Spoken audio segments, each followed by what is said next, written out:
ॐ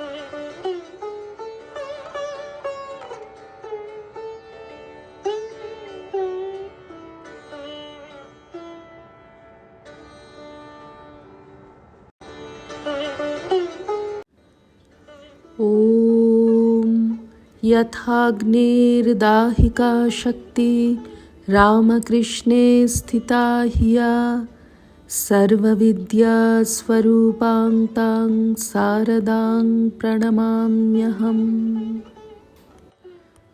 শ্রী শ্রী মায়ের কথা। জনৈক ভক্ত।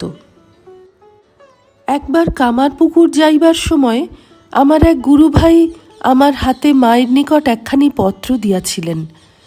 উক্ত পত্র মাকে দিবার সময় মা বলিলেন, তুমি খুলে পড়ো। তাতে নিম্নলিখিত দুইটি প্রশ্ন ছিল।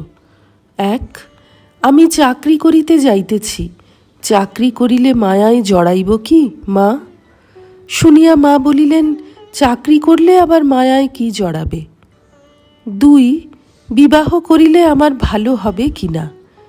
মা এই প্রশ্নের উত্তরে কিছু না বলিয়া আমাকে জিজ্ঞাসা করিলেন, বাবা তুমি বিয়ে করেছ কি?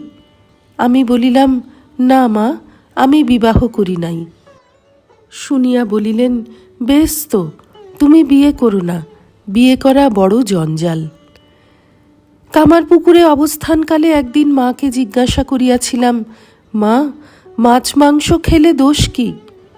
তদুত্তরে মা বলিলেন, এদেশ মাছের দেশ, মাছ খেতে পারো।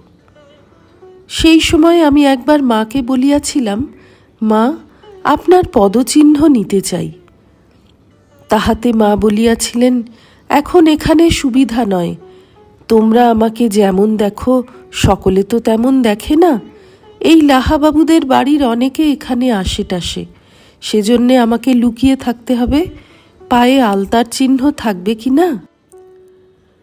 অন্য এক সময়ে আমাদের দেশের কয়েকটি গুরুভাই মিলিয়া জয়রামবাটি গিয়াছিলাম। সেখানে যাইয়া আমার এরূপ মনে হইতেছিল যে এতদূর ছুটিয়া আসিয়াছি, জীবনে তো কিছুই করিতে পারিলাম না। শ্রী শ্রী মায়ের যদি সেবা করিতে পারিতাম, নিজেকে বড়ই ধন্য মনে করিতাম। একদিন সব গুরুভাইরা কামারপুকুর গেলেন, আমি কিন্তু গেলাম না। বৈকালে মায়ের কাছে গিয়াছি। তিনি ভাঁড়ার ঘরের বারান্দায় বসিয়াছিলেন। আমাকে দেখিয়া বলিলেন, বাবা ভাঁড়ার থেকে আটার হাঁড়িটা নিয়ে এসো তো। আমি আনিয়া দিলাম। তিনি খানিকটা আটা বাহির করিয়া জল মাখিলেন এবং উহা ঠাসিতে বলিলেন। আমি আটা ঠাসিয়া দিয়া বাহির বাটিতে আসিলাম। পুনরায় সন্ধ্যার সময় মায়ের কাছে গিয়াছি। তখন মা তাহার নিজের ঘরের বারান্দায় বিশ্রাম করিতেছিলেন। আমি তথায় বসিয়া আছি। কিছুক্ষণ পরে মা আমাকে বলিলেন, বৈকুণ্ঠ পাটা একটু টিপে দাও তো বাবা। আমি পা টিপছি। মা জিজ্ঞাসা করিলেন, ছেলেরা কামারপুকুর থেকে এখনো এলো না কেন?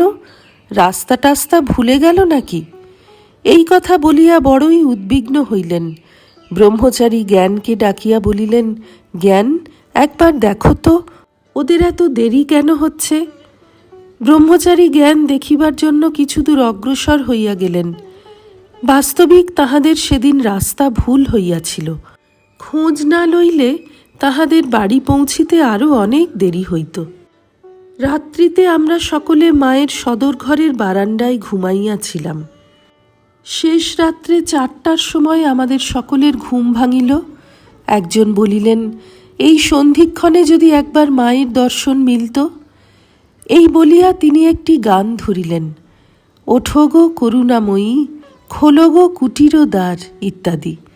গান শেষ হইতেই দেখি মা বাহির দরজা খুলিয়া দাঁড়াইয়া আছেন।